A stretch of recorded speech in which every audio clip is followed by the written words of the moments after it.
मन के गंदे विचार खत्म हो जाएंगे। A story of Buddha.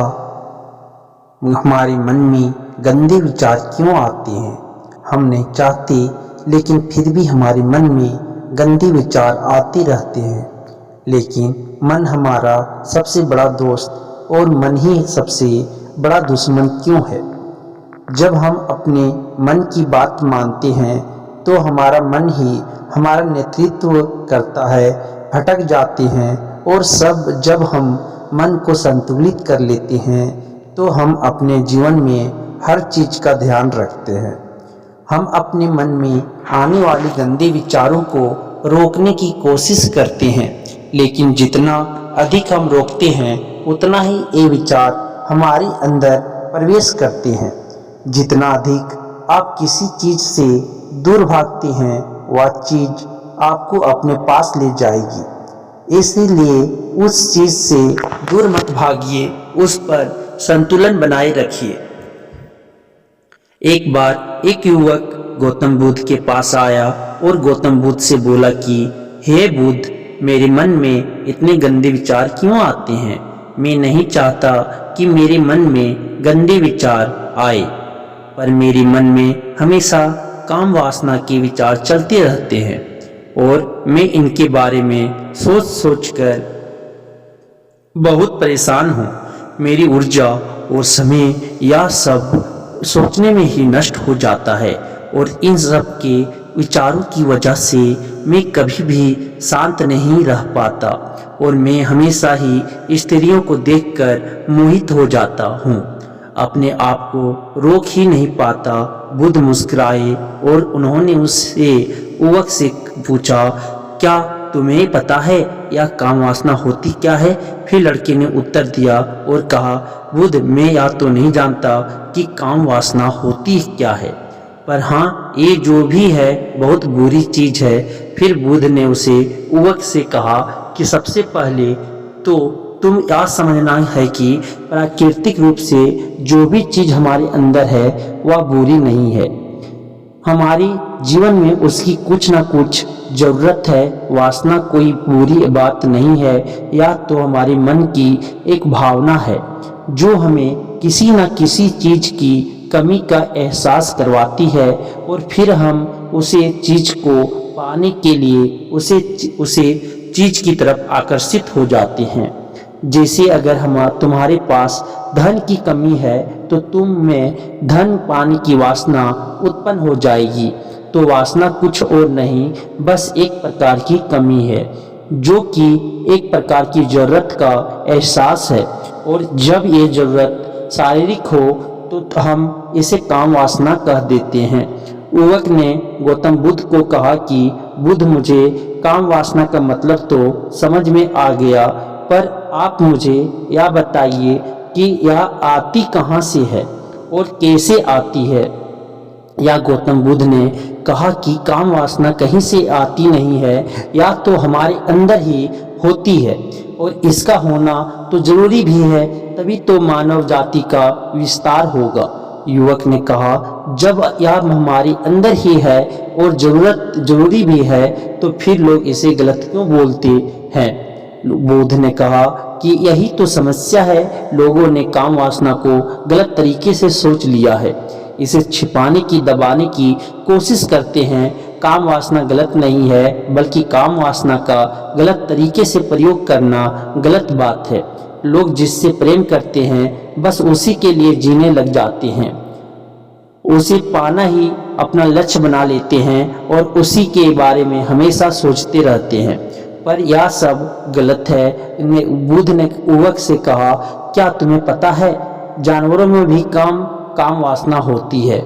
युवक ने उत्तर दिया, हाँ बुद्ध, जानवरों में भी काम वासना होती है, क्योंकि जानवर भी तो आखिर अपनी पीढ़ी को आगे बढ़ाएंगे। बुद्ध ने कहा, तो फिर हम जानवरों की काम वासना को गलत क्यों नहीं कहते? युवक ने कहा, मुझे नहीं पता महात्मा, आप ही मुझे बताइए।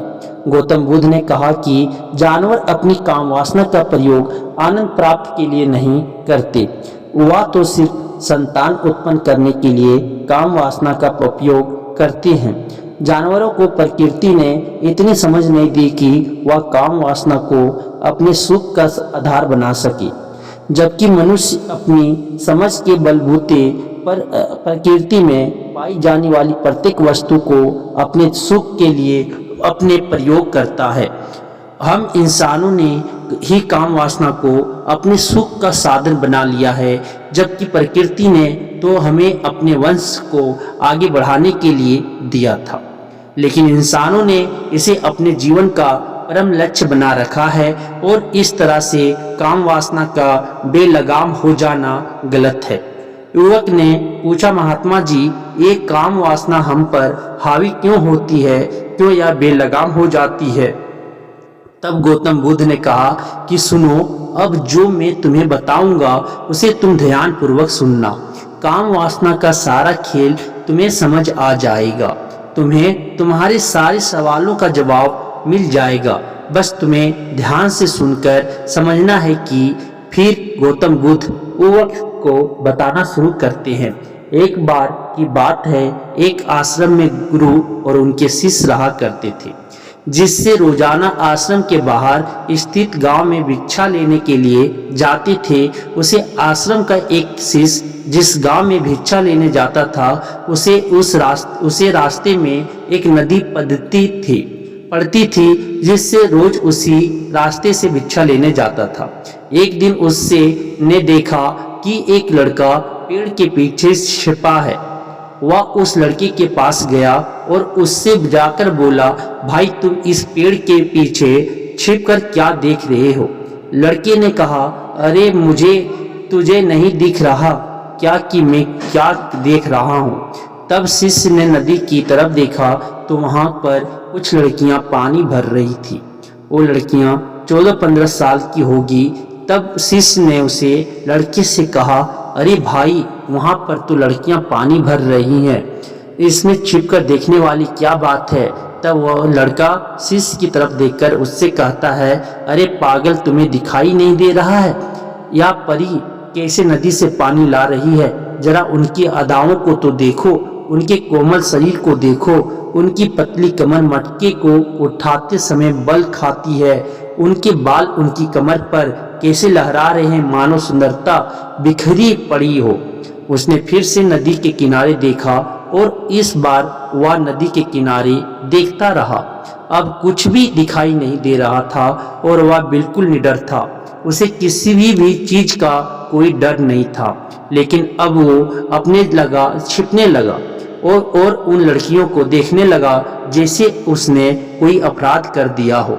और जब वो छिपकर उन लड़कियों को देख रहा था, तभी वो अचानक अंदर से कांप गया और उसने कहा कि ये मैं क्या कर रहा हूँ? मैं जो कर रहा हूँ वो सही नहीं है, मुझे यहाँ से चले जाना चाहिए। और फिर वह जल्दी से वहाँ से चला गया। वो आश्रम पहुँच जाता है। आश्रम जाकर वो अपने कार्यों में लग गया। लेकिन जो भी अभी वह देखकर आया था वही उसकी आंखों के सामने बार बार आ रहा था। उसके मन में वही दृश्य चल रहा था। उसका दिमाग सब कुछ देखने के लिए संघर्ष कर रहा था। उसका किसी भी काम में मन नहीं लग रहा था। सुबह होते ही वह रोज जल्दी ही भिक्षा के लिए आश्रम से निकल जाता और उस नदी के पास वाले पेड़ के पास जाता जहां पर वह लड़का पहले से मौजूद रहता था। उसके साथ मिलकर लड़कियों को छुप छुप कर देखता था। अब वह ऐसा रोज करने लग गया या उसके रोज का काम हो गया। अब उस शिष्य का मन किसी भी काम में नहीं लगता था। वो हमेशा ही किसी न किसी प्रकार के विचार में उलझा रहता। वो आश्रम के कार्यों को भी ठीक ढंग से नहीं कर रहा था, ना वो ठीक से सो पाता था, ना वो ठीक से खाना खा पाता था। उसका मन बेचैन सा रहता था। उसका मन बार बार उन लड़कियों की खूबसूरती देखने को मचलता था। जब गुरु भिक्षा दे रहे थे तब भी उनका मन किन्हीं अन्य विचारों में खोया हुआ था। गुरु ने अपने शिष्य की हर हरकतों को भांप लिया था।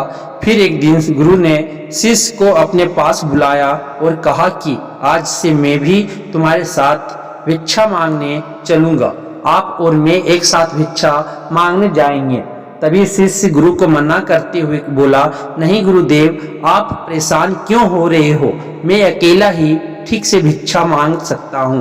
गुरु ने शिष्य से कहा कि ठीक है, तुम अकेले ही भिक्षा मांगने जाओ। जिससे वह तुरंत भिक्षा मांगने निकल पड़ा। सभी लोग उसे देखने के लिए उसके पीछे पीछे चलने लगे। थोड़ी दूर जाने पर गुरु ने देखा कि उनका शिष्य एक अपराधी की तरह एक लड़के के साथ पेड़ के पीछे छिपा हुआ है और छिपकर कुछ देख रहा है। गुरु भी अपने शिष्य के पीछे जाकर खड़े हो गए। उसका शिष्य वो क्या देख रहा है, जिसे देखने के लिए वह एक अपराधी की तरह पेड़ के पीछे छिपा हुआ है। गुरु ने देखा कि उसका शिष्य पेड़ के पीछे छिपकर नदी से पानी ले रही लड़कियों को देख रहा है। तब गुरु ने शिष्य से कहा, क्या देख रहे हो? अपने मालिक की आवाज सुनकर वह डर गया और उसके पसीने छूटने लगे। वह ऐसे कांपने लगा जैसे उसने किसी चोर को चोरी करते समय पकड़ लिया हो। उसी से की हालत खराब हो गई। वो कुछ भी नहीं बोल रहा था। दूसरा का जो शिष्य के साथ था वहां से भाग गया। उसके मुंह से कुछ टूटे फूटे शब्द ही बाहर निकल रहे थे। वो अपने गुरु से नजर भी नहीं मिला रहा था। गुरु ने शिष्य की तरफ देखा और कहा कि मेरा शिष्य तो निर्भय था, उसे तो किसी भी चीज का डर नहीं था, लेकिन एक क्या, तुम तो भय के मारे कांप रहे हो। शिष्य ने गुरु से कहा कि मुझे माफ कर दो गुरुदेव, मेरा इसमें कोई दोष नहीं है। उस लड़के ने मुझे बहका दिया था, लेकिन आपसे मैं वादा करता हूँ कि आज के बाद मैं ऐसा कभी दोबारा नहीं करूँगा। मुझे माफ कर दो गुरुदेव। गुरु ने शिष्य से कहा कि कोई बात नहीं, पर इस बात का तुम ध्यान रखना कि हम जैसी संगति करते हैं वैसा ही फल हमें प्राप्त होता है। हम जैसी संगति करते हैं उसके विचार हमारे अंदर प्रवेश करते हैं। इसीलिए अच्छी संगति करो जिससे तुम्हारे अंदर अच्छे विचारों का प्रवेश हो। फिर गुरु और शिष्य आश्रम लौट आए और फिर से शिष्य आश्रम के कार्यों पर ध्यान देने लगा। उसने उस रास्ते को छोड़ दिया और दूसरे रास्ते से जाने लगा।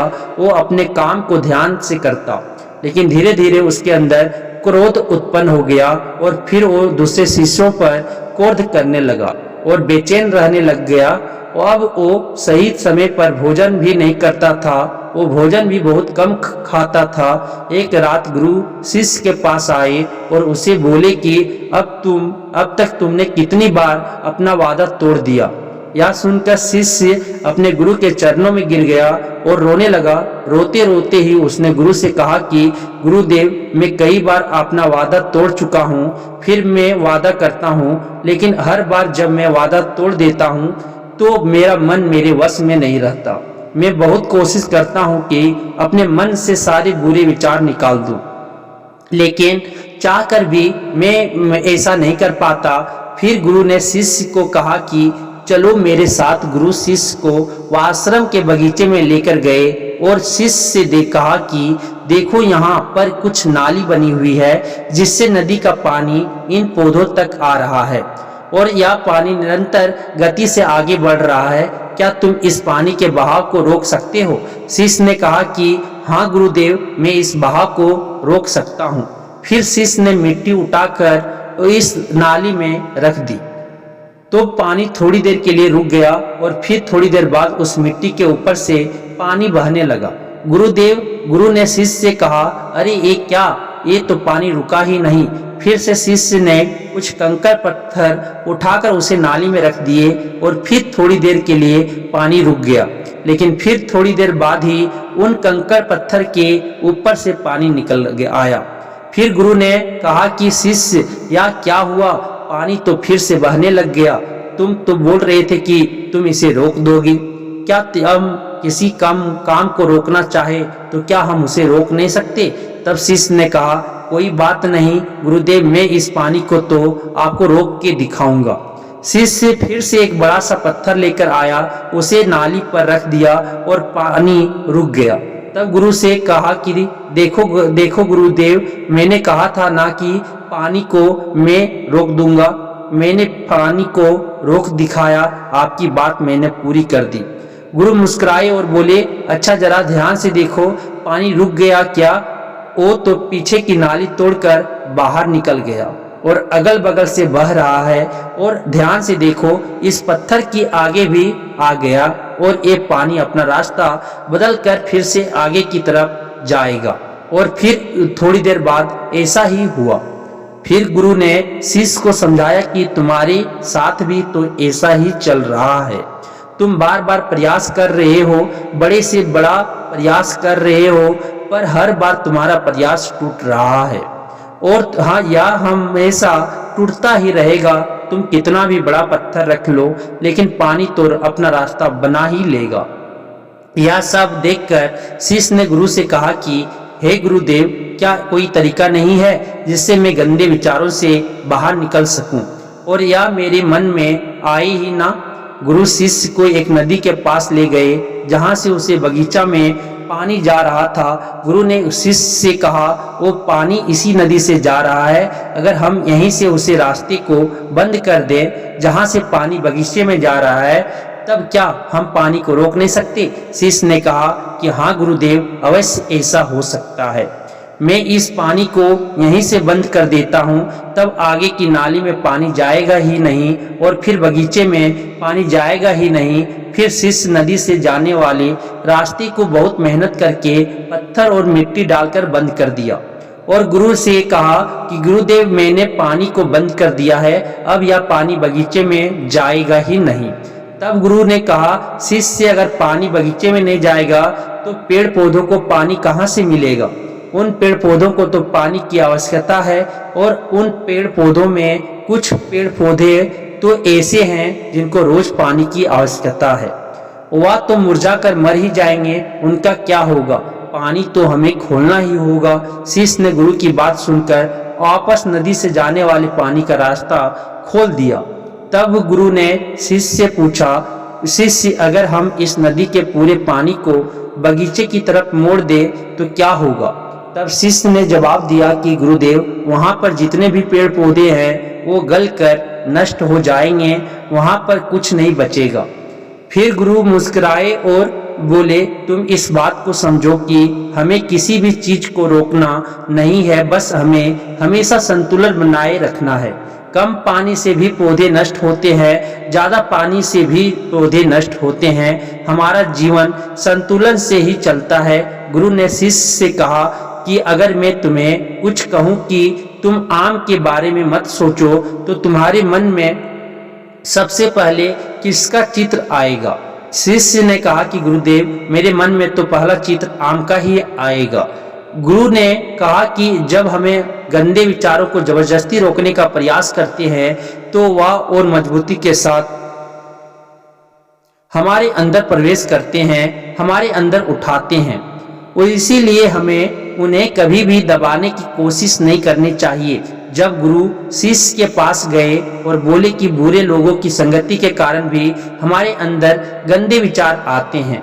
कभी कभी ऐसा होता है कि हमारे अंदर कामुकता नहीं होती, लेकिन कुछ अश्लील लोगों के साथ रहने के कारण वह हम पर हावी हो जाती है। तब शिष्य ने कहा कि गुरुदेव, आप सही कह रहे हैं, मैं अपने लक्ष्य से भटक गया था।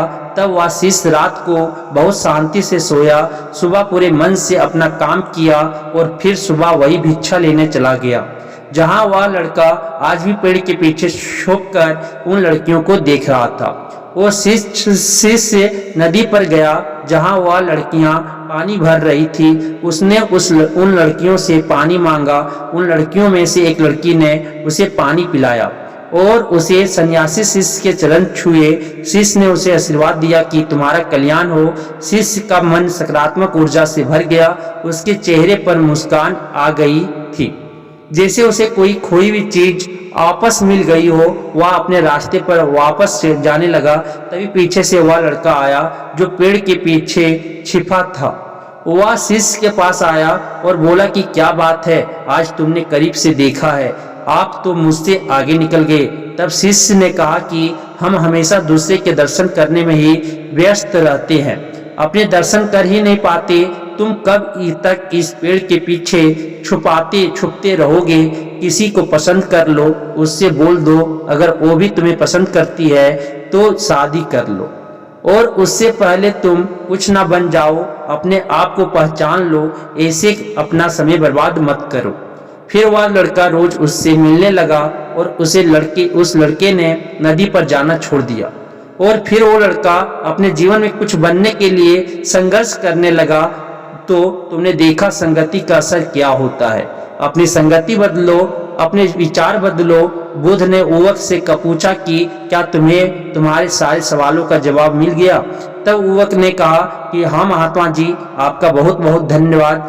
तब गौतम बुद्ध ने युवक से कहा कि जब तुम्हारे मन में गंदे विचार आए तब आप अपने आप को दोषी मत मानो। यह शरीर है और यह सब हजारों वर्षों से सिखाया गया है। एक केवल तुम्हारे सोच लेने से, शपथ लेने से ये टूटने वाला है नहीं, लेकिन तुम्हारे पास वो शक्ति है, वो ऊर्जा है जिसका तुम्हें संतुलन उपयोग करना है। तुम एक जीवित ऊर्जा हो जो कुछ भी अनुभव करने के लिए स्वतंत्र है, जो निर्माण करने के लिए स्वतंत्र है। इसीलिए तुम अपने आप को पहचानो। या बोलकर गौतम बुद्ध मौन हो गए और वो युवक वहां से चला गया। तो ये कहानी अगर आपको अच्छा लगा हो, मोटिवेट किया हो, तो अपने दोस्तों के साथ जरूर शेयर करें। धन्यवाद।